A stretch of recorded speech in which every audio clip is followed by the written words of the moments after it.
Oui, mesdames, messieurs, bonsoir. À l'ordre du jour de ce conseil municipal, des points très différents.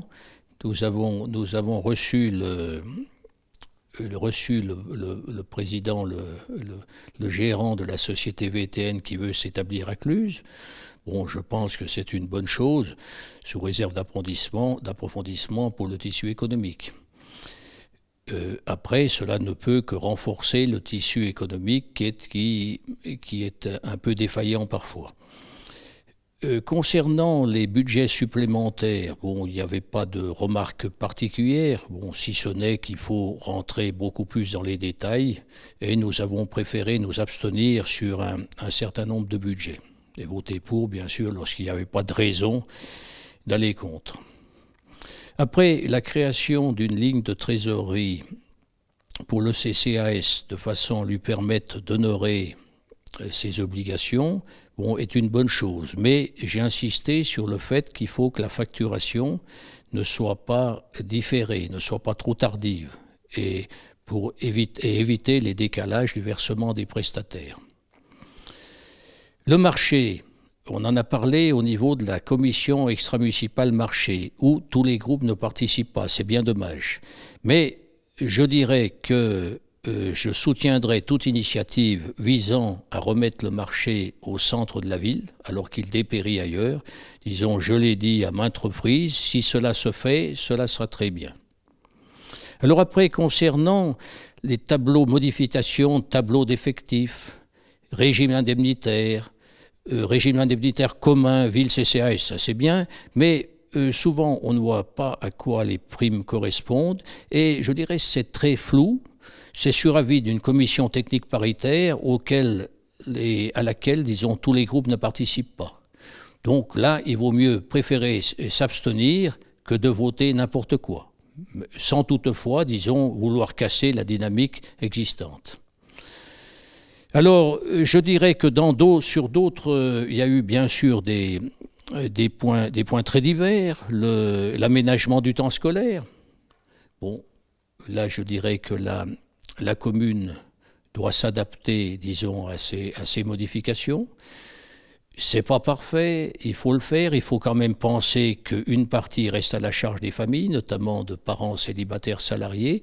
Donc, il importe d'être très prudent. Bon, mais enfin, l'avancée était obligatoire. Alors, je dirais que après, nous avons eu différents dispositifs à renouveler sur le plan de la réussite scolaire, etc., ou enfants-jeunesse, bon, c'est très bien. Et à la fin du conseil, un courrier posé intempestivement sur la table face aux conseillers, donc nous a demandé de nous positionner sur l'Assemblée, sur la fusion des deux départements Savoie-Haute-Savoie. C'est une idée auquel j'adhère, c'est-à-dire c'est un espace beaucoup plus sensible qu'on peut reconnaître beaucoup plus facilement. C'est une entité préférable à une grosse région. Par contre, je dirais qu'il faut quand même connaître tous les tenants aboutissants, même si on est pour, la forme n'était pas respectée puisque c'est pas un domaine d'ordre communal. J'ai suggéré qu'on se positionne un peu plus au prochain conseil, pourquoi pas, de façon à indiquer, à pouvoir faire un petit peu du lobbying dans ce sens. Par contre, il n'était pas du tout opportun de se positionner ce soir en 5 minutes, alors que tous les conseillers n'avaient pas lu la motion présentée. Alors d'ailleurs, je pense que mes réflexions ont été partagées par d'autres, que ces personnes soient de l'opposition ou de la majorité, puisque pour finir, il n'y a pas eu de majorité sur ce vote. La moitié de l'Assemblée communale, disons, a décidé de ne pas participer au vote. Voilà, je dirais qu'il faut à la fois, dans la vie, se positionner clairement sur différents sujets, mais suivre une certaine forme.